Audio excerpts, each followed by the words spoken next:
श्रीनिवास अय्यर रामानुजन महान भारतीय गणितज्ञ थे। इन्होंने आधुनिक काल के महानतम गणित विचारों के गिना जाता है। इन्हें गणित में कोई विशेष प्रशिक्षण नहीं मिला, फिर भी इन्होंने विश्लेषण एवं संख्या सिद्धांत के क्षेत्रों में गहन योगदान दिया। इन्होंने अपने प्रतिभा और लगन से न केवल गणित के क्षेत्र में अद्भुत आविष्कार किया, वरन भारत के उत्तुलनीय गौरव भी प्रदान किया।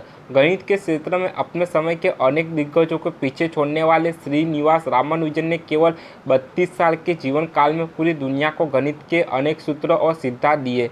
गणित के क्षेत्र में रामानुजन किसी भी प्रकार से घोष यूलर और अकादमी में काम न थे।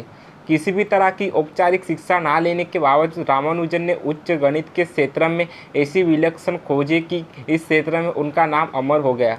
इन्हें गणित में कोई विशेष प्रशिक्षण नहीं मिला, फिर भी इन्होंने विश्लेषण एवं संख्या सिद्धांत के क्षेत्रों में गहन योगदान दिया। इन्होंने खुद से गणित सीखा और अपनी जीवन भर में गणित के 3 लाख से 8,184 प्रमेयों का संकलन किया। इनमें से अधिक प्रमेय सही सिद्ध किए जा चुके हैं। इन्होंने गणित के सहज ज्ञान और बीजगणित प्रकरण की अद्वितीय प्रतिभा के बल पर बहुत से मौलिक और पारंपरिक परिणाम निकाले, जिनसे प्रेरित शोध आज तक हो रहे हैं। खोजों के गणित मुख्यधारा में अब तक नहीं है अपनाया गया है।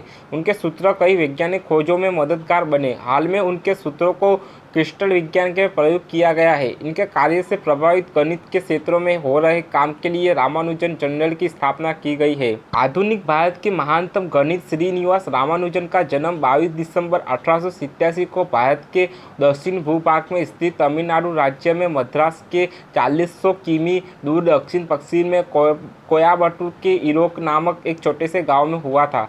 वह पारंपरिक ब्राह्मण परिवार में जन्मे थे। इनकी माता का नाम कोमलतमला और इनके पिता का नाम श्रीनिवास अय्यर था। रामानुजन के पिता यह एक कपड़ा व्यापारी की दुकान में मुनीम का कार्य करते थे। रामानुजन जब 1 वर्ष के थे तभी उनका परिवार कुंभकोणम में आ गया था। इनका बचपन मुख्यतः कुंभकोणम में बीता था, जो कि अपने प्राचीन मंदिरों के लिए जाना जाता है। वह बचपन से रामानुजन का बौद्धिक विकास सामान्य बालकों जैसा नहीं था। यह 3 वर्ष की आयु तक बोलना भी नहीं सीख पाए थे। जब इतनी बड़ी आयु तक जब रामानुजन ने बोलना आरंभ नहीं किया तो सबको चिंता हुई कि कहीं ये गूंगे तो नहीं है। 10 साल की उम्र में ही रामानुजन को गणित के प्रति विशेष अनुराग उत्पन्न हो गए थे। रामानुजन को प्रश्न पूछना बहुत पसंद था। उनके प्रश्न अध्यापक को कभी कभी बहुत अटपटे लगते थे, जैसे कि संसार से पहला पुरुष कौन था, पृथ्वी और बादलों के बीच की दूरी कितनी होती है। जब वे तीसरे फर्म में थे तो एक दिन गणित के अध्यापक ने पढ़ते हुए कहा, यदि 3 केले 3 व्यक्ति को बांटे जाए तो प्रत्येक को 1 केला मिलेगा। यदि 1000 केले 1000 व्यक्तियों को बांटे जाए तो भी प्रत्येक को 1 ही केला मिलेगा। इस तरह सिद्ध होता है कि किसी भी संख्या को उसी संख्या में भाग दिया जाए तो परिणाम 1 मिलेगा। रामानुजन ने खड़े होकर पूछा, शून्य को शून्य से भाग दिया जाए तो भी क्या परिणाम 1 ही मिलेगा? रामानुजन जब विश्वविद्यालय शिक्षा प्राप्त कर सके गणित में तो वे पूरे के पूरे नवंबर ले आते थे, लेकिन अन्य विषय में वे फेल हो जाते थे। गणित के प्रति उनका लगाव दीवानगी स्तर पर था कि गणित के प्रति तो उनमें ज्ञान व अन्य के प्रति वैराग्य था।